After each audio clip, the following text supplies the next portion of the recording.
ಎಲ್ರಿಗೂ ನಮಸ್ಕಾರ. ಆರೋಗ್ಯದಲ್ಲಿ ಆಯುರ್ವೇದ ಕಾರ್ಯಕ್ರಮಕ್ಕೆ ತಮಗೆಲ್ಲ ಸ್ವಾಗತ. ನಾನು ನಿಮ್ಮ ಸಂತೋಷ್. ಕಳೆದ ಸಂಚಿಕೆಯಲ್ಲಿ ನಾವು ಈ ಕಬಳ ಮತ್ತು ಗಂಡೂಷ ವಿಷಯದ ಕುರಿತಾಗಿ ಸಾಕಷ್ಟು ಆಯುರ್ವೇದ ಮಾಹಿತಿಗಳನ್ನು ನೋಡಿದ್ವಿ. ಇವತ್ತು ಕೂಡ ಹೊಸ ವಿಚಾರಗಳನ್ನು ಹೊತ್ಕೊಂಡು ಒಂದು ಮಾಹಿತಿಯನ್ನು ನೀಡೋದಕ್ಕೆ ನಮ್ಮೊಂದಿಗಿದ್ದಾರೆ ಡಾಕ್ಟರ್ ಪ್ರವೀಣ್ ಕುಮಾರ್ ಅವರು ಕೂಡ ಕಾರ್ಯಕ್ರಮಕ್ಕೆ ಸ್ವಾಗತ. ನಮಸ್ತೆ ಸರ್, ಥ್ಯಾಂಕ್ ಯು. ಸರ್, ಇವತ್ತು ಯಾವ ವಿಷಯದ ಕುರಿತಾಗಿ ಮಾಹಿತಿಯನ್ನು ನೀಡೋದಕ್ಕೆ ಇಷ್ಟಪಡ್ತೀರಿ ಸರ್?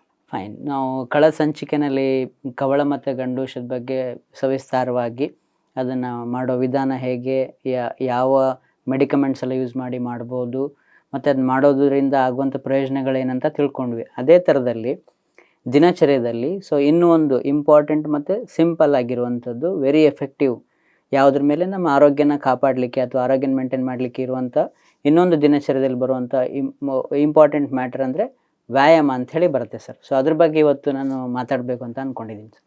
ಸರ್, ಈಗ ವ್ಯಾಯಾಮ ಅಂದಾಗ ಜನರ ತಲೆಯಲ್ಲಿ ಬರೋದು ರೆಗ್ಯುಲರ್ ಆಗಿ ಜಿಮ್ ಮಾಡೋದು, ಮತ್ತು ಏರೋಬಿಕ್ಸ್ ಮಾಡೋದು, ಮತ್ತು ಜಿಮ್ನಾಸ್ಟಿಕ್ ಮಾಡೋದು, ಆಮೇಲೆ ನಾರ್ಮಲಾಗಿ ತಮ್ಮಷ್ಟಕ್ಕೆ ತಾವು ಪ್ರಾಕ್ಟೀಸ್ ಈ ರೀತಿ ಮಾಡೋದನ್ನೆಲ್ಲ ತುಂಬ ಜನ ವ್ಯಾಯಾಮ ಅಂತ ಅಂದ್ಕೊಂಡಿದ್ದಾರೆ. ಈ ವ್ಯಾಯಾಮಕ್ಕೂ ಮತ್ತು ನಿಮ್ಮ ಆಯುರ್ವೇದದಲ್ಲಿ ಬರೋಂಥ ವ್ಯಾಯಾಮಕ್ಕೂ ಏನಾದರೂ ವ್ಯತ್ಯಾಸ ಇದೆ ಸರ್? ಈಗ ಸುಮಾರು ಜನಗಳಿಗೆ ತಮ್ಮದೇ ಆದಂಥ ಒಂದು ಪರಿಕಲ್ಪನೆ ಇರ್ತದೆ, ವ್ಯಾಯಾಮ ಅಂದರೆ ಏನು ಅಂತೇಳಿ. ನೀವು ಹೇಳ್ದಂಗೆ ಜಿಮ್ಗೆ ಹೋಗುವಂಥದ್ದಾಗಲಿ, ಜಿಮ್ನಾಸ್ಟಿಕ್ ಮಾಡುವಂಥದ್ದಾಗಲಿ, ಅಥವಾ ಬೇರೆ ಥರದ ಚಟುವಟಿಕೆಗಳನ್ನ ವ್ಯಾಯಾಮ ಅಂತ ಅಂದ್ಕೊಂಡಿರ್ತಾರೆ. ಆದರೆ ಆಯುರ್ವೇದದಲ್ಲಿ ಅದಕ್ಕೊಂದು ವಿಶೇಷವಾದ ಡೆಫಿನೇಷನ್ ಕೊಡ್ತಾರೆ. ವ್ಯಾಯಾಮ ಅಂದರೆ ವಿಶೇಷ ಆಯಾಮವಿತಿ ವ್ಯಾಯಾಮ ಅಂಥೇಳಿ. ಅಂದರೆ ಈ ಮನಸ್ಸು ಮತ್ತು ದೇಹಕ್ಕೆ ಎರಡೂ ಕಂಫರ್ಟೇಬಲ್ ಆಗಿ ಅಥವಾ ಎರಡಕ್ಕೂ ಒಂದು ಉತ್ತಮ ಪರಿಣಾಮ ಅಂತ ಕೊಡುವಂಥ ವಿಶೇಷ ಭಂಗಿಗಳನ್ನ, ದೇಹದಿಂದ ಮಾಡುವಂಥ ಭಂಗಿಗಳನ್ನ ವ್ಯಾಯಾಮ ಅಂಥೇಳಿ ಕರೀತಾರೆ ಸರ್. ಈ ಮನಸ್ಸು ಮತ್ತು ದೇಹಕ್ಕೆ ಕಂಫರ್ಟೇಬಲ್ ಆಗದಿರ ಯಾವುದೇ ಒಂದು ಚಟುವಟಿಕೆನ ಮಾಡಿದ್ರೂ ಅದನ್ನು ವ್ಯಾಯಾಮ ಅಂತ ಕನ್ಸಿಡರ್ ಮಾಡಲಿಕ್ಕೆ ಆಗೋದಿಲ್ಲ ಅಂತ ಆಯುರ್ವೇದ ಹೇಳುತ್ತೆ ಸರ್. ಫಾರ್ ಎಕ್ಸಾಂಪಲ್, ಈಗ ಜಿಮ್ಮಲ್ಲಿ ಹೋಗ್ಬಿಟ್ಟು ನಾವು ನಮಗೆ ಆಗದಿರುವಂಥ ಕೆಪಾಸಿಟಿಗಿಂತಲೂ ಹೆಚ್ಚಿಗೆ ನಾವು ಕೆಪಾಸಿಟಿ ಲಿಫ್ಟ್ ಮಾಡಿದ್ರೆ ಅದು ದೇಹಕ್ಕೆ ಸ್ಟ್ರೇನ್ ಆಗ್ತದೆ, ಮನಸ್ಸಿಗೆ ಅದು ಕಂಫರ್ಟ್ ಆಗೋದಿಲ್ಲ. ಅದನ್ನು ನಾವು ವ್ಯಾಯಾಮ ಅಂತ ಹೇಳೋದು ಕಷ್ಟ ಆಗ್ತದೆ. ಹಾಗಾಗಿ ವ್ಯಾಯಾಮ ಅಂದರೆ ಏನಂತಂದರೆ ವಿಶೇಷ ಆಯಾಮವಿತಿ ವ್ಯಾಯಾಮ. ಅಂದರೆ ದೇಹ ಮತ್ತು ಮನಸ್ಸಿಗೆ ಕಂಫರ್ಟ್ ಮಾಡಿ ಎರಡಕ್ಕೂ ಒಳ್ಳೆ ಪರಿಣಾಮ ಬೀರುವಂಥ ವಿಶೇಷ ಭಂಗಿ, ದೇಹದ ವಿಶೇಷ ಭಂಗಿನ ವ್ಯಾಯಾಮ ಅಂಥೇಳಿ ಕರೀತಾರೆ ಸರ್.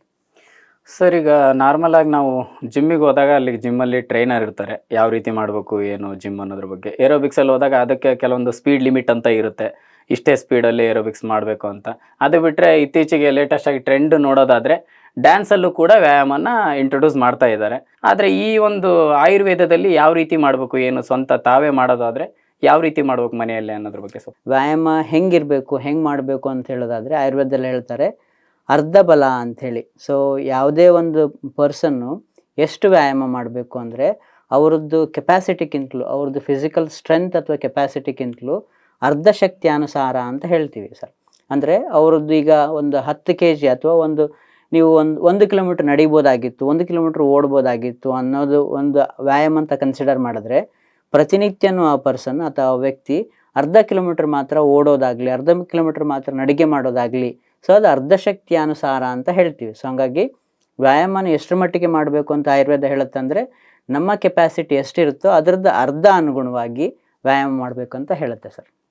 ಅಂದರೆ ಅವರ ಶಕ್ತಿಗೆ ಅನುಗುಣವಾಗಿ ವ್ಯಾಯಾಮ ಮಾಡಬೇಕು ಅಂತ ಹೇಳ್ತಿರೋ, ಅಥವಾ ಯಾರು ಬೇಕಿದ್ರೂ ವ್ಯಾಯಾಮ ಮಾಡ್ಬೋದು ಅಂತ ಹೇಳ್ತಿರೋ ಸರ್? ಯಾರು ಬೇಕಿದ್ರೂ ವ್ಯಾಯಾಮ ಮಾಡ್ಬೋದು ಸರ್, ಬಟ್ ಅವ್ರು ಮಾಡುವಂಥ ಕೆಪಾಸಿಟಿ ಎಷ್ಟಿರ್ತದೆ ಆ ಕೆಪಾಸಿಟಿಗಿಂತಲೂ ಅರ್ಧ ಮಾಡಬೇಕು, ಅರ್ಧ ಶಕ್ತಿ ಅನುಸಾರ ಅಥವಾ ಅರ್ಧ ಬಲಾನುಸಾರ. ಅದಕ್ಕೆ ವ್ಯಾಯಾಮ ಅದು ಒಂದು ಪ್ರಾಪರ್ ವ್ಯಾಯಾಮ ಅಂಥೇಳಿ ಆಯುರ್ವೇದ ಕನ್ಸಿಡರ್ ಮಾಡುತ್ತೆ. ಎಲ್ಲರೂ ಕೂಡ ಮಾಡ್ಬೋದು, ಆದರೆ ಕೆಲವೊಬ್ಬರನ್ನ ಇದರಲ್ಲಿ ಇನ್ಕ್ಲೂಡ್ ಮಾಡೋದಿಲ್ಲ. ಮತ್ತು ಎಲ್ಲರೂ ಸಾಮಾನ್ಯವಾಗಿ ಎಲ್ಲರೂ ಮಾಡ್ಬೋದು, ಆದರೆ ಕೆಲವೊಬ್ಬರಿಗೆ ಕಾಂಟ್ರಾಂಡಿಕೇಶನ್ಸ್ ಅಂತ ಇರುತ್ತೆ. ಈ ಪ್ರಕ್ರಿಯೆ ಮಾಡಲಿಕ್ಕೆ ಅವರನ್ನು ಹೊರತುಪಡಿಸಿ ಎಲ್ಲರೂ ವ್ಯಾಯಾಮನ ಮಾಡ್ಬೋದು, ಆದರೆ ಅರ್ಧ ಶಕ್ತಿ ಅನುಸಾರ ವ್ಯಾಯಾಮ ಮಾಡ್ಬೇಕು ಸರ್. ಅದೇ ಸರ್, ಈಗ ಅರ್ಧ ಶಕ್ತಿ ಅನುಸಾರವಾಗಿ ವ್ಯಾಯಾಮ ಮಾಡಬೇಕು ಅಂತ ಹೇಳ್ತಿದ್ದೀರಲ್ಲ, ಈ ಅರ್ಧ ಶಕ್ತಿ ಅನುಸಾರ ಅಂದಾಗ ಕೆಲವೊಬ್ರಿಗೆ ಗೊತ್ತಾಗಲ್ಲ ಸರ್, ಅವ್ರ ಸ್ಟ್ರೆಂತೇ ಅವ್ರಿಗೆ ಗೊತ್ತಿರಲ್ಲ ಕೆಲವೊಮ್ಮೆ. ಈಗ ಅರ್ಧ ಶಕ್ತಿ ಇದು ಪೂರ್ಣ ಶಕ್ತಿ ಸರ್, ಅವರು ಮಾಡ್ತಿದ್ದಾರೆ ನಾನು ಮಾಡಬೇಕು ಅನ್ನೋದೊಂದು ಇರುತ್ತೆ ಜನಗಳ ಮನಸ್ಸಲ್ಲಿ. ಆ ರೀತಿ ನೋಡೋದಾದರೆ ಈ ಅರ್ಧ ಶಕ್ತಿ ಅನ್ನೋದೇನು, ಅದ್ರದ್ದು ಸ್ವಲ್ಪ ವಿಸ್ತಾರವಾಗಿ ಹೇಳಿ. ಒಳ್ಳೆ ಪ್ರಶ್ನೆ ಕೇಳಿದ್ರಿ ಸರ್. ಹೆಂಗೆ ನಿಮ್ಮ ಪ್ರಶ್ನೆ ಏನಿತ್ತು ಅಂದರೆ ಈ ಅರ್ಧ ಶಕ್ತಿ ಅನುಸಾರನ ಹೆಂಗೆ ಕಂಡುಹಿಡ್ಕೊಳ್ಬೇಕು, ನಮಗೆ ಹೆಂಗೆ ಗೊತ್ತಾಗುತ್ತೆ ನಮ್ದು ಅರ್ಧ ಶಕ್ತಿ ಇಷ್ಟು ಅಂತ ಹೇಳಿ, ಅಥವಾ ಅಷ್ಟಕ್ಕೆ ನಮ್ದು ವ್ಯಾಯಾಮ ನಿಲ್ಲಿಸಬೇಕು ಅಂಥೇಳಿ. ಈಗ ಒಬ್ಬ ಪರ್ಸನ್ ವ್ಯಾಯಾಮ ಮಾಡಲಿಕ್ಕೆ ಶುರು ಮಾಡ್ತಾನೆ, ಆಯುರ್ವೇದ ಹೇಳುತ್ತೆ ಅರ್ಧ ಶಕ್ತಿ ನಿಮಗೆ ಯಾವಾಗ ನಿಮ್ದು ಅರ್ಧ ಶಕ್ತಿ ನೀವು ರೀಚ್ ಮಾಡಿದ್ರಿ ಅಥವಾ ನೀವು ಯಾವಾಗ ವ್ಯಾಯಾಮ ನಿಲ್ಲಿಸಬೇಕು ಅಂತ ಹೇಳೋಕ್ಕಾದರೆ ಕೆಲವು ಲಕ್ಷಣಗಳಿದೆ. ಆ ಲಕ್ಷಣಗಳು ನಿಮ್ಮ ದೇಹದಲ್ಲಿ ಕಾಣಿಸ್ಕೊಳ್ತು ಅಂದರೆ ಆವಾಗ ನೀವು ವ್ಯಾಯಾಮನ ನಿಲ್ಲಿಸಬೇಕು ಅಂತ ಆಯುರ್ವೇದ ಹೇಳುತ್ತೆ. ಆ ಲಕ್ಷಣಗಳಂದರೆ, ಮೊದಲನೇದಾಗಿ ವ್ಯಾಯಾಮ ಶುರು ಮಾಡಿದ ನಂತರ ಹಣೆ ಮೇಲೆ ಬೆವರು ಬರುವಂಥದ್ದು, ಅಥವಾ ಮೂಗಿನ ಮೇಲೆ ಬೆವರು ಬರುವಂಥದ್ದು, ಅಥವಾ ಚಿನ್ ಮೇಲೆ ಬೆವರು ಬರುವಂಥದ್ದು. ಈ ಲಕ್ಷಣಗಳು ಕಾಣಿಸ್ಕೊಂಡ್ರೆ ಅದಕ್ಕೆ ಅರ್ಧಶಕ್ತಿ ಅನುಸಾರ, ಅಂದರೆ ನಿಮ್ಮದು ಸ್ಟ್ರೆಂತ್ ಫುಲ್ ಸ್ಟ್ರೆಂತಲ್ಲಿ ಆಫ್ ಸ್ಟ್ರೆಂತ್ ಯುಟಿಲೈಸ್ ಆಯಿತು ಅಂಥೇಳಿ.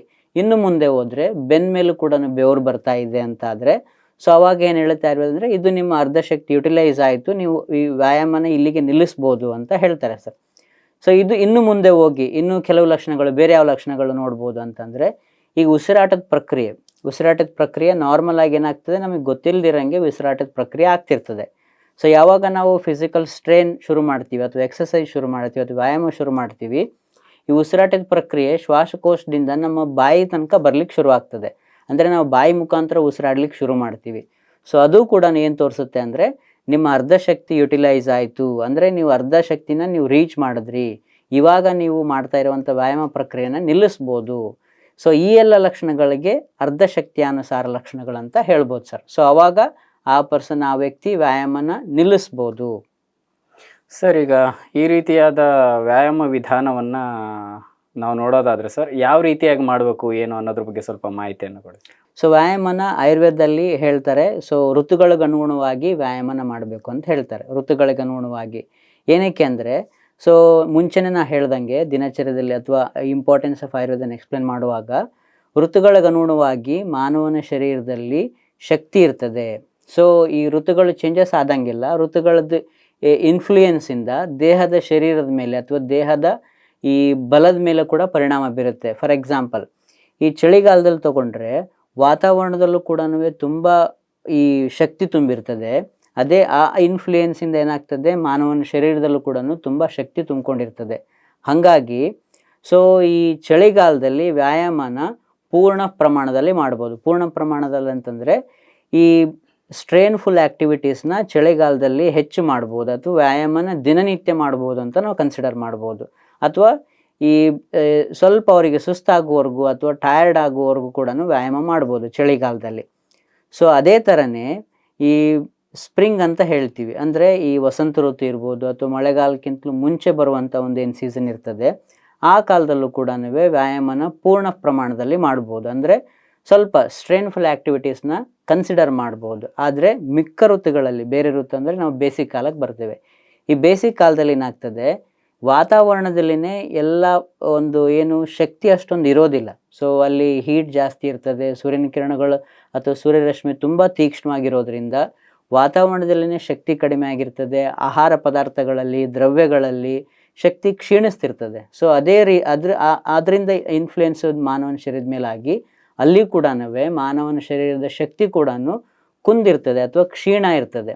ಹಾಗಾಗಿ ಬೇಸಿಗೆ ಕಾಲದಲ್ಲಿ ವ್ಯಾಯಾಮನ ಎಷ್ಟು ಮಾಡಬೇಕು ಅಂದರೆ, ಅರ್ಧ ಶಕ್ತಿ ಅನುಸಾರ ಮಾಡ್ಬೋದು. ಇಲ್ಲ ಅಂತಂದರೆ ಬೇಸಿಗೆ ಕಾಲದಲ್ಲಿ ಆದಷ್ಟು ಮೈಲ್ಡ್ ಅಂತೇನು ಹೇಳ್ತೀವಿ, ಮೈಲ್ಡ್ ಎಕ್ಸಸೈಸ್, ಮಾಡ್ರೇಟ್ ಎಕ್ಸಸೈಸ್ ಅಂತೇನು ಹೇಳ್ತೀವಿ, ಸ್ವಲ್ಪ ಈ ಶರೀರದ ಚಟುವಟಿಕೆಗಳು ಸ್ವಲ್ಪ ಆಗುವಂಗೆ ಅಷ್ಟು ಮಾತ್ರ ಮಾಡಬೇಕು ಅಂತ ಆಯುರ್ವೇದ ಹೇಳುತ್ತೆ ಸರ್. ಆರೋಗ್ಯದಲ್ಲಿ ಆಯುರ್ವೇದ ಕಾರ್ಯಕ್ರಮದಲ್ಲಿ ಒಂದು ಪುಟ್ಟ ವಿರಾಮವನ್ನು ತೆಗೆದುಕೊಳ್ಳೋಣ. ವಿರಾಮದ ನಂತರ ಮತ್ತೆ ಮುಂದುವರಿಸೋಣ.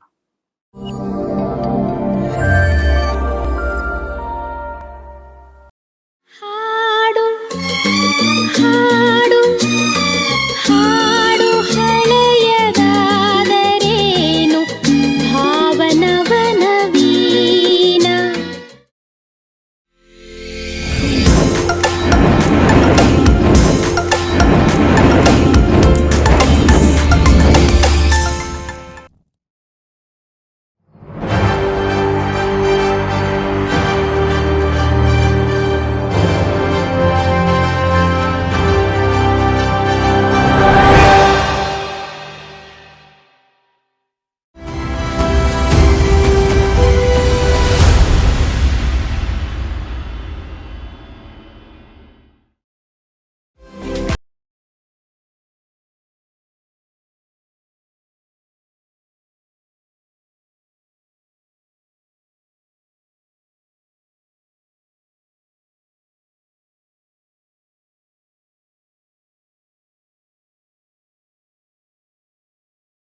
ಕೃಷಿ ಈ ದೇಶದ ಬೆನ್ನೆಲುಬು. ದೇಶದ ಒಟ್ಟು ಜನಸಂಖ್ಯೆಯ 70% ಜನ ನಂಬಿರುವುದು ಈ ಕೃಷಿಯನ್ನೇ. ಸಾಂಪ್ರದಾಯಿಕ ಕೃಷಿಯಿಂದ ಆಧುನಿಕ ಕೃಷಿ, ಸಾವಯವ ಕೃಷಿ, ಹೀಗೆ ಕೃಷಿಯಲ್ಲಿನ ಹಾಗೂ ಕೃಷಿ ಅವಲಂಬಿತ ಕ್ಷೇತ್ರದಲ್ಲಿ ನೂತನ ಆವಿಷ್ಕಾರಗಳು ನಡೆದೇ ಇರುತ್ತವೆ. ಇಂಥ ಆವಿಷ್ಕಾರಗಳ ಅನಾವರಣವೇ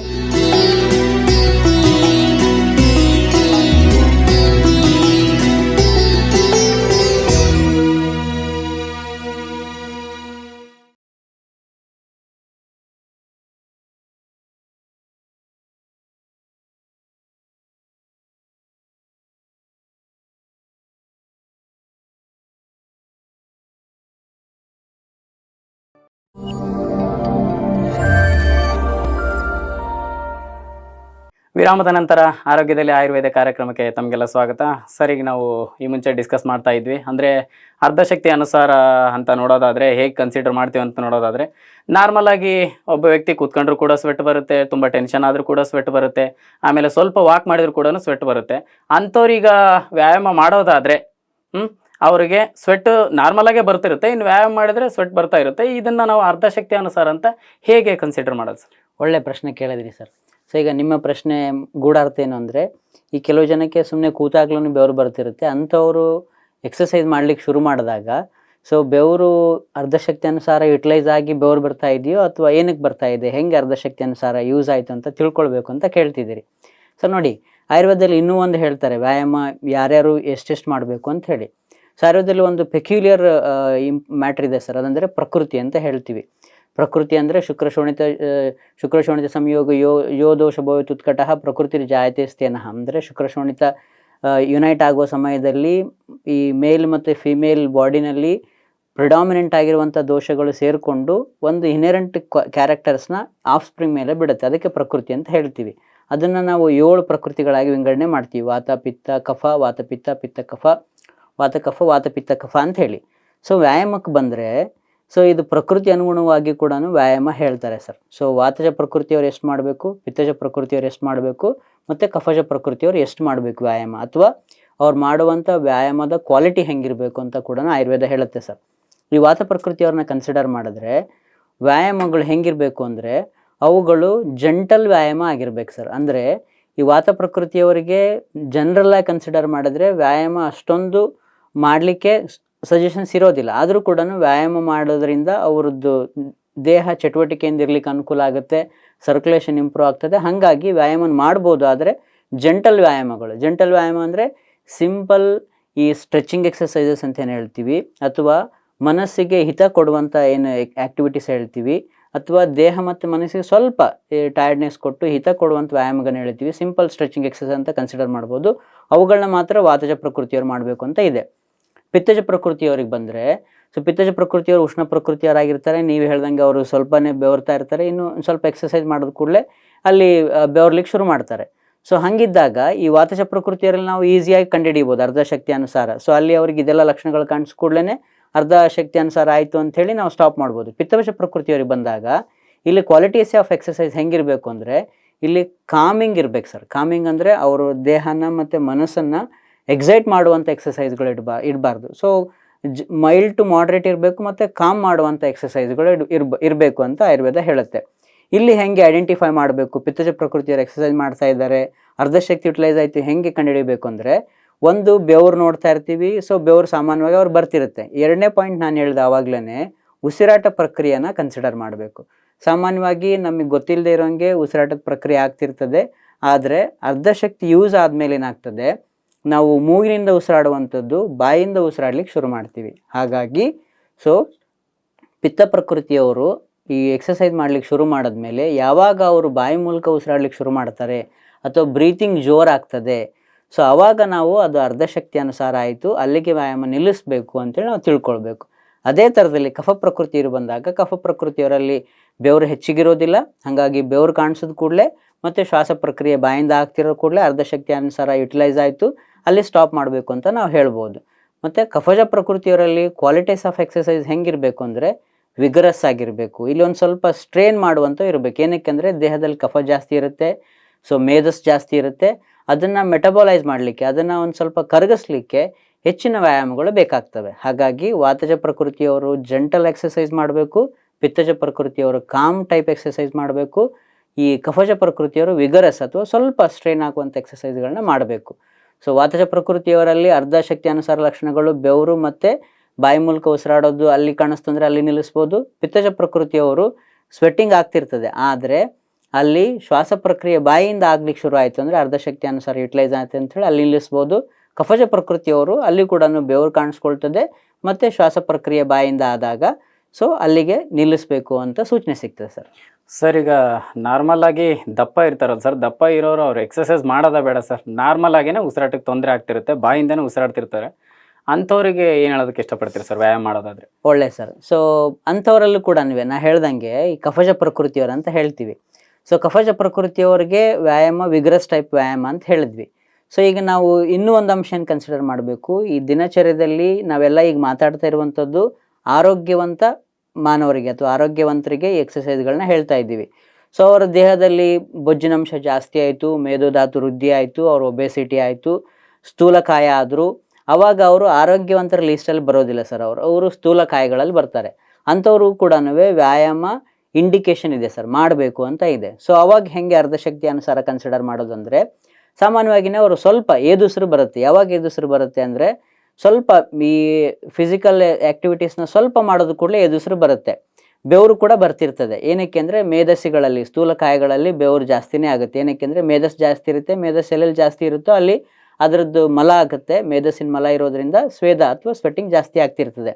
ಅಂಥವರು ಈ ಬಾಯಿ ಮುಖಾಂತರ ಅಥವಾ ಶ್ವಾಸ ಪ್ರಕ್ರಿಯೆ ಹೆಚ್ಚಾದ ಮೇಲೂ ಕೂಡ ಸ್ವಲ್ಪ ಹೊತ್ತು ಕಂಟಿನ್ಯೂ ಮಾಡ್ಬೋದು ಸರ್. ಎಲ್ಲಿ ತನಕ ಅವರಿಗೆ ಒಂದು ಸ್ವಲ್ಪ ತ್ರಾಣ ಅನಿಸುತ್ತೆ, ಎಲ್ಲಿ ತನಕ ಅವ್ರಿಗೆ ಒಂದು ಸ್ವಲ್ಪ ಟಯರ್ಡ್ನೆಸ್ ಅನಿಸುತ್ತೆ, ಅಲ್ಲಿ ತನಕ ಅವರು ಎಕ್ಸಸೈಸ್ನ ಕಂಟಿನ್ಯೂ ಮಾಡ್ಬೋದು. ಯಾಕೆ ಅಂದರೆ ಅವರನ್ನು ನಾವು ಕಫದೇಹಿಗಳಂತ ಕನ್ಸಿಡರ್ ಮಾಡ್ತೀವಿ, ಕಫ ಜಾಸ್ತಿ ಆಗಿದೆ ಅಂತ ಕನ್ಸಿಡರ್ ಮಾಡ್ತೀವಿ. ಹಾಗಿರುವಾಗ ಅವರು ಒಂದು ಸ್ವಲ್ಪ ಸ್ಟ್ರೈನ್ ಆಗೋ ತನಕ ಎಕ್ಸಸೈಸ್ಗಳನ್ನ ಮಾಡ್ಬೋದು ಸರ್. ವ್ಯಾಯಾಮ ಬೇರೆನಾ ಅಥವಾ ಯೋಗ ಬೇರೆನಾ? ಯೋಗದಿಂದ ವ್ಯಾಯಾಮನ, ವ್ಯಾಯಾಮದಿಂದ ಯೋಗನ? ತುಂಬ ಜನಗಳಿಗೆ ಕಲ್ಪನೆ ಇರುತ್ತೆ, ತುಂಬ ಜನಗಳು ತಿಳ್ಕೊಂಡಿರ್ತಾರೆ ಈ ಯೋಗ ಅಂದರೆ ಆಯುರ್ವೇದ, ಆಯುರ್ವೇದ ಅಂದರೆ ಯೋಗ ಅಂತ. ಆದರೆ ಒಂದು ಸೂಕ್ಷ್ಮ ವ್ಯತ್ಯಾಸ ಇದೆ ಆಯುರ್ವೇದ ಮತ್ತು ಯೋಗದಲ್ಲಿ. ಆಯುರ್ವೇದದಲ್ಲಿ ಯೋಗ ಬರೋದಿಲ್ಲ. ಸೊ ಯೋಗ ಏನಾಗ್ತದೆ, ಇದು ಒಂದು ಸಪರೇಟ್ ಬ್ರ್ಯಾಂಚ್ ಆಗ್ತದೆ. ಸೊ ಯೋಗ ಬಂದು ಅದು ಒಂದು ಸಪರೇಟ್ ಬ್ರ್ಯಾಂಚ್ ಆಗ್ತದೆ. ಆದರೆ ಆಯುರ್ವೇದದಲ್ಲಿ ಯೋಗದ ಉಲ್ಲೇಖ ಇದೆ, ಯೋಗ ಮಾಡಬೇಕು. ಚಿತ್ತವೃತ್ತಿ ನಿರೋಧ ಯೋಗ ಅಂಥೇಳಿ, ಅಂದರೆ ಯೋಗ ಅಂದರೆ ನಮ್ಮ ಚಿತ್ತಗಳನ್ನ, ಅದರದ್ದು ವೃತ್ತಿಗಳನ್ನ, ಆ್ಯಕ್ಟಿವಿಟೀಸ್ ಏನಿರುತ್ತೆ ಅವುಗಳನ್ನ ಸ್ಟಾಪ್ ಮಾಡಿ ಮನಸ್ಸನ್ನು ಕೇಂದ್ರೀಕರಿಸುವಂಥ, ಮನಸ್ಸನ್ನು ಈ ನಿಗ್ರಹ ಮಾಡುವಂಥ ಒಂದು ಪ್ರಕ್ರಿಯೆಗೆ ಯೋಗ ಅಂತ ಹೇಳ್ತಾರೆ. ಸೊ ಆಯುರ್ವೇದದಲ್ಲಿ ಯೋಗದ ಉಲ್ಲೇಖ ಇದೆ, ಆದರೆ ಆಯುರ್ವೇದ ಅಂದರೆ ಯೋಗ ಅಲ್ಲ, ಯೋಗ ಅಂದರೆ ಆಯುರ್ವೇದ ಅಲ್ಲ. ಸೊ ಅದರದಲ್ಲಿ ಒಂದು ಸೂಕ್ಷ್ಮ ವ್ಯತ್ಯಾಸ ಇದೆ. ಆದರೆ ಎರಡನ್ನೂ ಇವಾಗ ನಾವು ಕಂಬೈನ್ ಮಾಡಿ ಪ್ರಾಕ್ಟೀಸ್ ಮಾಡ್ಬೋದು. ಆದರೆ ಒಂದು ಇಂಪಾರ್ಟೆಂಟ್ ಅಂದರೆ ಆಯುರ್ವೇದ ಅಂದರೆ ಯೋಗ ಅಲ್ಲ, ಯೋಗ ಅಂದರೆ ಆಯುರ್ವೇದ ಅಲ್ಲ. ಸೊ ಆಯುರ್ವೇದನೇ ಬೇರೆ, ಯೋಗನೇ ಬೇರೆ. ಆದರೆ ಆಯುರ್ವೇದದಲ್ಲಿ ಯೋಗದ ಉಲ್ಲೇಖ ಸಿಗುತ್ತೆ. ಪತಂಜಲಿ ಮಹರ್ಷಿಗಳೆಲ್ಲ ಹೇಳಿ ಯೋಗನ ಅಲ್ಲಿಂದ ಪ್ರಚಲಿತದಲ್ಲಿ ಬಂತು. ಸೊ ಹಂಗಾಗಿ ಆಯುರ್ವೇದದಲ್ಲಿ ಯೋಗದ ಉಲ್ಲೇಖ ಸಿಗುತ್ತೆ. ಸೊ ಯೋಗ ಅಂದರೆ ಈ ಎಕ್ಸಸೈಸ್ ಅಂತ ಕನ್ಸಿಡರ್ ಮಾಡ್ಬೋದು ಸರ್. ಏನಕ್ಕೆ ಅಂದರೆ ನಾವು ಮುಂಚೆನೇ ಹೇಳ್ದಂಗೆ ವ್ಯಾಯಾಮ ಅಂತ ಯಾವುದಕ್ಕೆ ಕನ್ಸಿಡರ್ ಮಾಡ್ತೀವಿ, ಯಾವ ಚಟುವಟಿಕೆಗಳಿಂದ ಮನಸ್ಸು ಮತ್ತು ದೇಹ ಹದಗೊಳ್ತದೆ, ಮನಸ್ಸು ಮತ್ತು ದೇಹ ಚೈತನ್ಯವಾಗುತ್ತೆ, ಮನಸ್ಸು ಮತ್ತು ದೇಹ ಕಂಫರ್ಟ್ ಆಗುತ್ತೆ, ಅದನ್ನು ವ್ಯಾಯಾಮ ಅಂತ ಕನ್ಸಿಡರ್ ಮಾಡ್ತೀವಿ. ಸೊ ಯೋಗ ಮಾಡೋದ್ರಿಂದ ಮನಸ್ಸಿಗೂ ಉಲ್ಲಾಸ ಸಿಗ್ತದೆ, ಶರೀರನೂ ಕೂಡ ಆಹ್ಲಾದಕ ಆಗ್ತದೆ, ಶರೀರ ಕೂಡ ಅದರಿಂದ ಬೆನಿಫಿಟ್ ಪಡೆಯುತ್ತೆ. ಸೊ ಹಂಗಾಗಿ ಯೋಗನೂ ಕೂಡ ವ್ಯಾಯಾಮ ಅಂತ ಕನ್ಸಿಡರ್ ಮಾಡ್ಬೋದು ಸರ್. ಆರೋಗ್ಯದಲ್ಲಿ ಆಯುರ್ವೇದ ಕಾರ್ಯಕ್ರಮದಲ್ಲಿ ಒಂದು ಪುಟ್ಟ ವಿರಾಮವನ್ನು ತಗೊಳ್ಳೋಣ. ವಿರಾಮದ ನಂತರ ಮತ್ತೆ ಚರ್ಚೆನ ಮುಂದುವರಿಸೋಣ.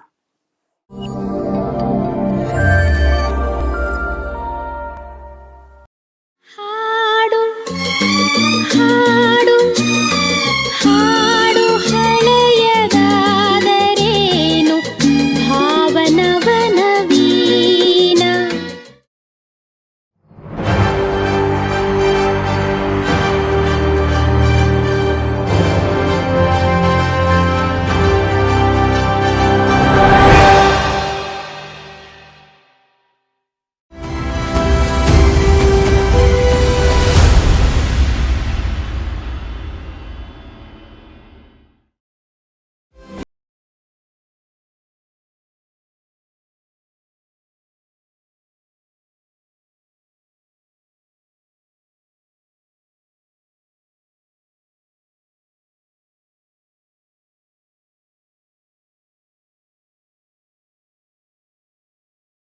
ಕೃಷಿ ಈ ದೇಶದ ಬೆನ್ನೆಲುಬು.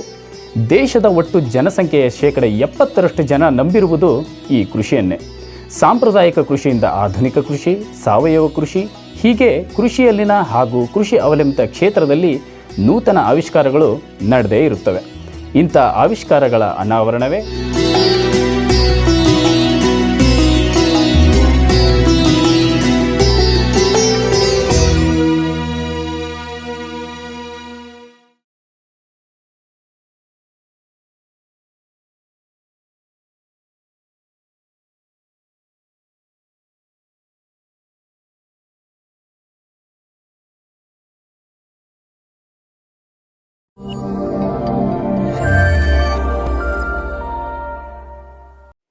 ವಿರಾಮದ ನಂತರ ಆರೋಗ್ಯದಲ್ಲಿ ಆಯುರ್ವೇದ ಕಾರ್ಯಕ್ರಮಕ್ಕೆ ಮತ್ತೆ ಸ್ವಾಗತ. ಸರ್, ಈಗ ನಾವು ಲಾಸ್ಟ್ ಡಿಸ್ಕಸ್ ಮಾಡ್ತಾ ಇದ್ವಿ, ಅಂದರೆ ವ್ಯಾಯಾಮ ಪ್ರತಿನಿತ್ಯ ನಾವು ಮಾಡಬೇಕಾದ್ರೆ ಯಾವ ರೀತಿಯಾಗಿ ಮಾಡಬೇಕು ಏನು ಅನ್ನೋದ್ರ ಬಗ್ಗೆ ನೀವು ಹೇಳಿದ್ರಿ. ಅಂದರೆ ಈಗ ಯಾವ ವಯಸ್ಸಿನವ್ರು ಮಾಡಬೇಕು ಮತ್ತು ಯಾವ ಸಮಯದಲ್ಲಿ ಮಾಡಬೇಕು ಅನ್ನೋದ್ರ ಬಗ್ಗೆ ನಾವು ಮಾಹಿತಿಯನ್ನು ತಿಳ್ಕೊಬೇಕಾಗಿದೆ ಸರ್. ಈಗ ವ್ಯಾಯಾಮದ ಸೂಕ್ತ ಸಮಯ ಅಂದರೆ ಈ ಬೆಳಗಿನ ಜಾವದಲ್ಲಿ ವ್ಯಾಯಾಮ ಮಾಡೋದು ತುಂಬ ಸೂಕ್ತ ಆಗ್ತದೆ. ಆಯುರ್ವೇದದಲ್ಲಿ ಹೇಳ್ತಾರೆ ಯಾವಾಗ ವ್ಯಾಯಾಮ ಮಾಡಬಾರ್ದು ಅಂದರೆ ತುಂಬ ಹಸಿವಿರುವಾಗಲೂ ಕೂಡ ವ್ಯಾಯಾಮ ಮಾಡಬಾರ್ದು ಅಂತ ಹೇಳ್ತಾರೆ. ಏನಕ್ಕೆ ಅಂದರೆ ತುಂಬ ಹಸಿವಿರುವಾಗ ವಾತವೃದ್ಧಿ ಆಗಿರ್ತದೆ ದೇಹದಲ್ಲಿ. ಸೊ ವಾತವೃದ್ಧಿ ಆದಾಗ ವ್ಯಾಯಾಮ ಮಾಡಿದ್ರೆ ಮತ್ತೆ ಇನ್ನೂ ವಾತವೃದ್ಧಿಯಾಗಿ ಕಾಯಿಲೆಗಳಿಗೆ ನಾವು ಆವಾಹನ ಕೊಟ್ಟಂಗೆ ಆಗ್ತದೆ. ಹಾಗಾಗಿ ವ್ಯಾಯಾಮ ಯಾವಾಗ ಮಾಡಬೇಕು ಅಂದರೆ ಖಾಲಿ ಬೆಳಗಿನ ಜಾವ ಅಂದರೆ ಎದ್ದು ಕೂಡಲೇ ಈ ಒಂದು 6 ಗಂಟೆಯಿಂದ ಒಂದು 9 ಗಂಟೆ ಸಮಯ ಏನಿದೆ ಆ ಸಮಯ ತುಂಬ ಸೂಕ್ತ ಅಂತೇಳಿ ನಾವು ಕನ್ಸಿಡರ್ ಮಾಡ್ಬೋದು. ಸೊ ಕೆಲವ್ರು ಕೇಳ್ಬೋದು, ಸೊ ಬೆಳಗ್ಗೆ ಎದ್ದು ಕೂಡಲೇ ಹಸಿವಾಗಿರ್ತದೆ, ಬಟ್ ಇನ್ನೂ ಆ್ಯಕ್ಚುಲಾಗಿ ಹಸಿವಾಗಿರ್ಲಿಕ್ಕಿಲ್ಲ, ಹಾಗಾಗಿ ಆ ಟೈಮಲ್ಲಿ ಮಾಡೋದು ತುಂಬ ಸೂಕ್ತ ಆಗ್ತದೆ. ಸೊ ಅದು ಪ್ರಶಸ್ತ ಸಮಯ ಅಂತೇಳಿ ಕನ್ಸಿಡರ್ ಮಾಡ್ಬೋದು. ಮತ್ತು ಇನ್ನೂ ಒಂದು ಇಂಪಾರ್ಟೆನ್ಸ್ ಅಂದರೆ ಈ ಆ ಟೈಮಲ್ಲಿ ಏನಕ್ಕೆ ಮಾಡಬೇಕು ವ್ಯಾಯಾಮ ಅಂದರೆ ಈ ರಾತ್ರಿ ಲೇಟ್ ನೈಟ್, ಈಗ ರಾತ್ರಿನ ನಾವು 3 ಭಾಗಗಳಾಗಿ ವಿಂಗಡಣೆ ಮಾಡಿದ್ರೆ ಲಾಸ್ಟ್ ಭಾಗ ಏನು ಉಳಿತದೆ ಆ ಭಾಗದಲ್ಲಿ ವಾತ ಅನ್ನುವಂಥದ್ದು ದೇಹದಲ್ಲಿ ಜಾಸ್ತಿ ಇರುತ್ತೆ. ಸೊ ವಾತ ಅನ್ನುವಂಥದ್ದು ದೇಹದಲ್ಲಿ ಜಾಸ್ತಿ ಇರುವಾಗ ಆ ಟೈಮಲ್ಲಿ ಎದ್ದು ನಾವು ಎಕ್ಸಸೈಸ್ನ ಮಾಡೋದ್ರಿಂದ ನಾವು ಆ್ಯಕ್ಟಿವ್ ಆಗಿರಲಿಕ್ಕೆ ಅನುಕೂಲ ಆಗ್ತದೆ, ಅಥವಾ ಎದ್ದು ನಾವು ಪ್ರಕ್ರಿಯೆಗಳನ್ನ ಮಾಡಲಿಕ್ಕೆ ಅನುಕೂಲ ಆಗುತ್ತೆ. ಹಾಗಾಗಿ ಬೆಳಗಿನ ಜಾವನೇ ವ್ಯಾಯಾಮ ಮಾಡುವಂಥದ್ದು ತುಂಬ ಸೂಕ್ತ. ಕೆಲವೊಬ್ಬರಿಗೆ ಅಭ್ಯಾಸ ಇರುತ್ತೆ ಸಾಯಂಕಾಲ ಮಾಡೋದು ಹೇಗೆ ಅಂತೇಳಿ, ಬಟ್ ಸಾಯಂಕಾಲ ಮಾಡೋದು ಅಷ್ಟೊಂದು ಸಮಂಜಸ ಆಗೋದಿಲ್ಲ. ಏನಕ್ಕೆ ಅಂದರೆ ಒಂದು ಅಲ್ಲಿ ಊಟ ಮಾಡಿ ನಂತರ ಸ್ವಲ್ಪ ಕೆಲವೇ ಗಂಟೆಗಳಾಗಿರುತ್ತೆ, ಹಾಗಾಗಿ ವ್ಯಾಯಾಮ ಮಾಡೋದು ಅಷ್ಟೊಂದು ಸೂಕ್ತ ಆಗೋದಿಲ್ಲ. ಸೊ ಬೆಳಗಿನ ಜಾವನೇ ವ್ಯಾಯಾಮ ಮಾಡೋದು ಪ್ರಶಸ್ತ ಸಮಯ ಸರ್. ಈಗ ಬ್ಯಾಂಗ್ಳೂರು ಅಂತ ಸಿಟಿಲಿ ನೋಡಿದಾಗ IT-BT ಸೆಕ್ಟರ್ ಸರ್, ಅಲ್ಲಿ ಶಿಫ್ಟ್ ವೈಸ್ ಕೆಲಸ ಮಾಡ್ತಿರ್ತಾರೆ. ಕೆಲವೊಬ್ರು ಮಾರ್ನಿಂಗ್ ಎದ್ದು ಓಡ್ತಿರ್ತಾರೆ ಕೆಲಸಕ್ಕೆ, ಇನ್ನು ಕೆಲವೊಬ್ರು ನೈಟೆಲ್ಲ ಕೆಲಸ ಮಾಡ್ತಿರ್ತಾರೆ. ಅಂಥವ್ರಿಗೆ ಹೇಳೋದಾದರೆ ಅಂದರೆ ಅವ್ರವ್ರ ಟೈಮ್ಗೆ ಅನುಸಾರವಾಗಿ ಮಾಡಿದರೆ ಅದರ ಒಂದು ಪೂರ್ಣ ಪ್ರಮಾಣದಲ್ಲಿ ಅದರ ಒಂದು ಅಡ್ವಾಂಟೇಜ್ನ ಪಡ್ಕೋಬೋದಾ ಅಂತ. ಸೊ ಏನಾಗ್ತದೆ ಈ ಮಾರ್ನಿಂಗ್ ಏನಕ್ಕೆ ಅಂತ ಹೇಳೋದು ಅಂದರೆ, ಸೊ ಈ ಎಲ್ಲ ಕಾರಣಗಳಿಂದ ಒಂದು ಲಾಸ್ಟ್ ಪ್ರಹಾರದಲ್ಲಿ ವಾತ ಚೆನ್ನಾಗಿರ್ತದೆ, ಸೊ ಆ್ಯಕ್ಟಿವ್ ಆಗಿ ನಾವು ಕೆಲಸ ಮಾಡ್ಕೊಳ್ಲಿಕ್ಕೆ ಅನುಕೂಲ ಆಗುತ್ತೆ. ಸೊ ಪೂರ್ಣ ಪ್ರಮಾಣದ ನಮಗೆ ಫಲ ಸಿಗುತ್ತೆ ವ್ಯಾಯಾಮದಿಂದ. ಅದೇ ನಾವು ಸಾಯಂಕಾಲ ಮಾಡಿದ್ವಿ ಅಂದರೆ ಸಾಯಂಕಾಲ ಮಾಡೋದ್ರಿಂದ ಬಾಡಿ ಸ್ಟ್ರೇನ್ ಆಗ್ತದೆ. ಸೊ ಬಾಡಿ ಸ್ಟ್ರೇನ್ ಆಗೋದ್ರಿಂದ ಸಾಯಂಕಾಲದಲ್ಲಿ ನಿದ್ದೆಗೆ ಮತ್ತೆ ತೊಂದರೆ ಆಗ್ತದೆ. ಸೊ ಸ್ಟ್ರೇನ್ ಬಾಡಿನ ಮಾಡ್ಕೊಳ್ಳೋದಿದ್ರೆ ಅದನ್ನ ಬೆಳಗಿನ ಜಾವನೇ ಸ್ಟ್ರೇನ್ ಮಾಡಿ ಸಾಯಂಕಾಲದಷ್ಟೊತ್ತಿಗೆ ಅಥವಾ ರಾತ್ರಿ ಸಮಯದಷ್ಟೊತ್ತಿಗೆ ಸ್ಟ್ರೇನ್ ಆಗಿದ್ದರೆ ಒಳ್ಳೆ ನಿದ್ದೆ ಬರುತ್ತೆ. ಹಾಗಾಗಿನೇ ಒಂದು ಪ್ರಯೋಜನ ವ್ಯಾಯಾಮದಿಂದ ಆಗುವಂಥ ಪ್ರಯೋಜನಗಳಲ್ಲಿ ಒಂದು ಇಂಪಾರ್ಟೆಂಟ್ ಅಂದರೆ ನಿದ್ರೆನ ಇಂಪ್ರೂವ್ ಮಾಡುತ್ತೆ. ಸೊ ಅದನ್ನೇ ನಾವು ಸಾಯಂಕಾಲದಲ್ಲಿ ಮಾಡಿಬಿಟ್ವಿ ಅಂದರೆ ಸಾಯಂಕಾಲದ ಏನಾಗುತ್ತೆ, ಬಾಡಿ ಟಯರ್ಡ್ ಆಗಿಬಿಡುತ್ತೆ. ಸೊ ಟಯರ್ಡ್ನೆಸ್ ಎಷ್ಟರ ಮಟ್ಟಿಗೆ ಆಗುತ್ತೆ ಅಂದರೆ ಅದು ನಿದ್ದೆನ ಡಿಸ್ಟರ್ಬ್ ಮಾಡ್ಲಿಕ್ಕೆ ಶುರು ಆಗುತ್ತೆ. ಸೊ ಇದನ್ನು ದಿನನಿತ್ಯ ಮಾಡ್ತಾ ಹೋಯ್ತು ಅಂದರೆ ಡೈಲಿ ಕೂಡ ರಾತ್ರಿ ನಿದ್ರೆ ಡಿಸ್ಟರ್ಬೆನ್ಸ್ ಆಗ್ತಾನೆ ಹೋಗ್ತದೆ. ಸೊ ರಾತ್ರಿ ನಿದ್ರೆ ಡಿಸ್ಟರ್ಬೆನ್ಸ್ ಆಗೋದ್ರಿಂದ ವಾತದೋಷ ವೃದ್ಧಿ ಆಗ್ತದೆ, ಜೊತೆಗೆ ಪಿತ್ತದೋಷ ವೃದ್ಧಿ ಆಗ್ತದೆ ದೇಹದಲ್ಲಿ, ಮತ್ತು ಕೆಲವು ಕಾಯಿಲೆಗಳಿಗೆ ನಾವು ತುತ್ತಾಗ್ಬೋದು. ಹಾಗಾಗಿ ಸೊ ಸೂಕ್ತ ಸಮಯ ವ್ಯಾಯಾಮ ಮಾಡಲಿಕ್ಕೆ ಅಂದರೆ ಬೆಳಗಿನ ಜಾವನೇ ಸರ್. ಸರ್, ನೀವು ಹೇಳಿದ್ರಿ ಬೆಳಗಿನ ಜಾವದಲ್ಲಿ ವ್ಯಾಯಾಮ ಮಾಡೋದು ತುಂಬ ಸೂಕ್ತ ಅಂತ ಹೇಳಿದ್ರಿ. ಯಾಕಂದರೆ ಬೆಳಗಿನ ಜಾವ ತುಂಬ ವಾತ ಇರುತ್ತೆ ಅಂತ ನೀವು ಹೇಳಿದ್ದು. ಅಂದರೆ ವಾತ ಪ್ರಕೃತಿ ಇರೋರಿಗೆ ಮಾತ್ರ ಇದು ಅನ್ವಯಿಸುತ್ತೋ ಅಥವಾ ವಾತ ಪ್ರಕೃತಿ ಇಲ್ಲದೆ ಇರೋ ಬೇರೆಯವರು ಕೂಡ ಇದು ಅನ್ವಯಿಸುತ್ತೋ? ಸೊ ನಾವು ಒಂದು ದಿನಾನ ಏನಂತ ಡಿವೈಡ್ ಮಾಡ್ತೀವಿ ಅಂದರೆ, ಈಗ ಹಗಲು ರಾತ್ರಿ ಅಂತ ಡಿವೈಡ್ ಮಾಡ್ತೀವಿ. ಸೊ ಹಗಲನ್ನು ಕೂಡ ಫಸ್ಟ್ ಪಾರ್ಟ್, ಮಧ್ಯಮ ಪಾರ್ಟ್ ಮತ್ತು 3ನೇ ಪಾರ್ಟ್ ಅಂತ ಡಿವೈಡ್ ಮಾಡ್ತೀವಿ. ಸೊ ತೇ ಅಂತ್ಯ ಮಧ್ಯದಿಗಾಹ ಕ್ರಮಾತ್ ಅಂತ ಹೇಳ್ತೀವಿ. ತೇ ಅಂತ್ಯ ಮಧ್ಯದಿಗಾಹ ಕ್ರಮಾತ್ ಅಂದರೆ ವಾತ ಪಿತ್ತ ಕಫದೋಷಗಳು ಯಾವ ಟೈಮಲ್ಲಿ ಹೆಚ್ಚಿನ ಅಂಶ ಇರುತ್ತೆ ಅನ್ನೋದನ್ನ ಹೇಳುವಂಥ ಕೊಟೇಶನ್. ಸೊ ನಾವು ದಿನಾನ ಕನ್ಸಿಡರ್ ಮಾಡಿದ್ರೆ ಮೊದಲನೇ ಏನು ದಿನ ಶುರುವಾಗ್ತದೆ, ದಿನ ಆರಂಭ ಆಗುತ್ತೆ, ಮೊದಲನೇ ಪ್ರಹಾರದಲ್ಲಿ ಕಫದೋಷ ಜಾಸ್ತಿ ಇರುತ್ತೆ.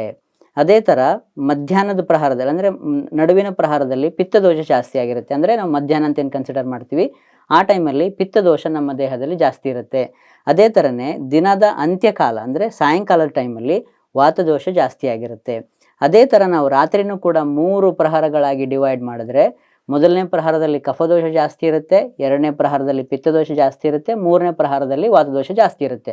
ಹಾಗಾಗಿನೇ ನಮಗೆ ರಾತ್ರಿ ಊಟ ಮಾಡೋದ ಕೂಡಲೇ ನಿದ್ದೆ ಏನಕ್ಕೆ ಜೋರಾಗಿ ಬರುತ್ತೆ ಅಂದರೆ ಆವಾಗ ಆ ಪ್ರಹರದಲ್ಲಿ ಕಫದೋಷ ಜಾಸ್ತಿ ಆಗುತ್ತೆ, ಹಾಗಾಗಿ ನಾವು ನಿದ್ದೆ ಜಾರ್ತೀವಿ. ಸೊ ಈ ಬೆಳಗಿನ ಜಾವ ಬಂದ್ಬಿಟ್ಟು ಅದು 3ನೇ ಪ್ರಹರ ಆಗುತ್ತೆ, ರಾತ್ರಿಯ 3ನೇ ಪ್ರಹರ. ಆ ಟೈಮಲ್ಲಿ ವಾತದೋಷ ಜಾಸ್ತಿ ಇರುತ್ತೆ. ಯಾವ ಟೈಮ್ ಅಂತ ಕನ್ಸಿಡರ್ ಮಾಡಿದ್ರೆ ಅಪ್ರಾಕ್ಸಿಮೇಟ್ 3 ಗಂಟೆಯಿಂದ ಅಥವಾ 4 ಗಂಟೆಯಿಂದ 6 ಗಂಟೆ 7 ಗಂಟೆ ಅಂತ ಕನ್ಸಿಡರ್ ಮಾಡ್ಬೋದು. ಸೊ ಆ ಟೈಮಲ್ಲಿ ನಾವು ವಾತದೋಷ ಜಾಸ್ತಿ ಇರೋದ್ರಿಂದ ವಾತ ಪ್ರಧಾನವಾಗಿರ್ತದೆ ದೇಹದಲ್ಲಿ. ಸೊ ಆ ಟೈಮಲ್ಲಿ ನಾವು ವ್ಯಾಯಾಮ ಮಾಡಲಿಕ್ಕೆ ಶುರು ಮಾಡಿದ್ವಿ ಅಂದರೆ ಬಾಡಿ ಫ್ಲೆಕ್ಸಿಬಲ್ ಆಗಿರುತ್ತೆ, ಹಾಗಾಗಿ ನಾವು ಹೆಚ್ಚಿನ ಅಂಶ ಅಥವಾ ಈ ವ್ಯಾಯಾಮನ ಆರಾಮದಲ್ಲಿ ಮಾಡಿ ಅದರದ್ದು ಬೆನಿಫಿಟ್ನ ಪಡಿಬೋದು. ಹಾಗಾಗಿ ವ್ಯಾಯಾಮ ಮಾಡಬೇಕು ಅಂತ ಈ ಒಂದು ರೂಲ್ ಏನಿದೆ, ಈ ವಾತ ಪ್ರಧಾನವಾಗಿರುವಂಥದ್ದು ಇದು ಎಲ್ಲ ಪ್ರಕೃತಿಯರಲ್ಲೂ ಕೂಡ ವಾತ ಪ್ರಧಾನ ಆಗಿರ್ತದೆ. ಕೇವಲ ವಾತ ಪ್ರಕೃತಿಯರಲ್ಲಿ ಮಾತ್ರ ವಾತ ಜಾಸ್ತಿ ಇರುತ್ತೆ, ಪಿತ್ತ ಪ್ರಕೃತಿಯರದೆಲ್ಲ ಏನಿಲ್ಲ.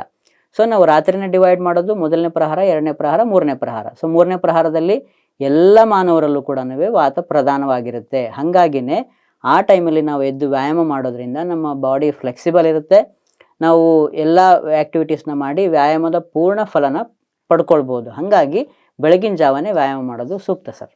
ಸರ್, ಯಾವ ವಯಸ್ಸಿನವರು ಈ ಒಂದು ವ್ಯಾಯಾಮನ ಮಾಡಬೇಕು ಸರ್? ಸೊ ಯಾವ ವಯಸ್ಸಿನವರು ವ್ಯಾಯಾಮ ಮಾಡಬೇಕು ಅಂದರೆ, ಸೊ ಯಾರು ತಮ್ಮ ಆರೋಗ್ಯವನ್ನು ಚೆನ್ನಾಗಿ ಮೇಂಟೈನ್ ಮಾಡಲಿಕ್ಕೆ ಇಷ್ಟಪಡ್ತಾರೋ ಅವರೆಲ್ಲ ವ್ಯಾಯಾಮನ ಮಾಡ್ಬೋದು. ಆದರೆ ಮುಂಚೆನೇ ಹೇಳ್ದಂಗೆ ಕೆಲವೊಂದು ಪ್ರಕ್ರಿಯೆಗಳಿಗೆ ಆಯುರ್ವೇದದಲ್ಲಿ ಈ ವಯಸ್ಸಿನ ನಿರ್ಬಂಧ ಇದೆ ಸರ್. ಸೊ ವ್ಯಾಯಾಮ ಕೂಡ ಈ ಬಾಲರು ಅಂತ ಹೇಳ್ತೀವಿ ಅಥವಾ ಈ ಮಕ್ಕಳು.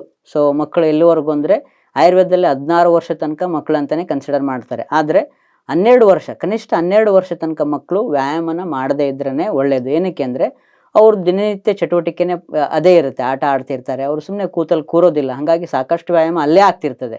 ಮತ್ತೆ ಪುನಃ ಎದ್ದು ಬೆಳಗಿನ ಜಾವ ವ್ಯಾಯಾಮ ಮಾಡುವಂಥ ಅವಶ್ಯಕತೆ ಅವ್ರಿಗೆ ಬೀಳೋದಿಲ್ಲ. 2ನೇದು ಬಂದು ರುದ್ರು ಅಂತ ಕನ್ಸಿಡರ್ ಮಾಡಿದರೆ ಆಯುರ್ವೇದದಲ್ಲಿ 60-70 ವರ್ಷದ ನಂತರ ಬರುವಂಥವ್ರು ರುದ್ರು ಅಂತ ಕನ್ಸಿಡರ್ ಮಾಡ್ತಾರೆ. ಸೊ ಅವ್ರಿಗೆ ಏನಾಗಿರುತ್ತೆ ಅಂದರೆ ದೇಹದಲ್ಲಿ ಆಲ್ರೆಡಿ ವಾತದೋಷ ಜಾಸ್ತಿ ಆಗಿರುತ್ತೆ, ಅಲ್ಲಿ ಧಾತುಗಳು ಕ್ಷಯ ಆಗ್ತಾ ಇರ್ತವೆ.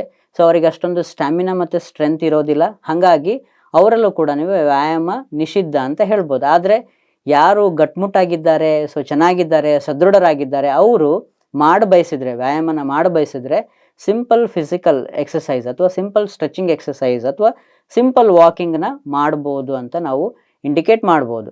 ಸೊ ಇದೇ ರೀತಿಯಲ್ಲಿ ಪ್ರೆಗ್ನೆಂಟ್ ಲೇಡೀಸು ಕೂಡ ಬಂದರೆ, ಸೊ ಪ್ರೆಗ್ನೆಂಟ್ ಲೇಡೀಸು ಕೂಡ ಪ್ರೆಗ್ನೆನ್ಸಿ ಇರೋದ್ರಿಂದ ಅವರಲ್ಲೂ ಕೂಡ ವ್ಯಾಯಾಮ ಬೇಕಾಗ್ತದೆ. ಆದರೆ ತುಂಬ ಸ್ಟ್ರೈನ್ಫುಲ್ ಆ್ಯಕ್ಟಿವಿಟೀಸ್ ಅಥವಾ ತುಂಬ ಸ್ಟ್ರೈನ್ ಆಗುವಂಥ ವ್ಯಾಯಾಮ ಬೇಕಾಗೋದಿಲ್ಲ. ಅಲ್ಲಿ ಕೂಡ ಸಿಂಪಲ್ ಸ್ಟ್ರೆಚಿಂಗ್ ಎಕ್ಸಸೈಸಸ್ಸು ಅಥವಾ ಈ ದೇಹದಲ್ಲೆಲ್ಲನೂ ಸರ್ಕ್ಯುಲೇಷನ್ ಇಂಪ್ರೂವ್ ಆಗಲಿಕ್ಕೆ ಎಷ್ಟರ ಮಟ್ಟಿಗೆ ವ್ಯಾಯಾಮ ಬೇಕೋ ಅಷ್ಟರ ಮಟ್ಟಿಗೆ ವ್ಯಾಯಾಮ ಮಾಡಿದ್ರೆ ಸಾಕಾಗ್ತದೆ. ಸೊ ಇದು ವಯಸ್ಸಿಗನುಗುಣವಾಗಿ ಮಾಡಬೇಕಾಗಿರುವಂಥ ಪ್ರಕ್ರಿಯೆ ಸರ್.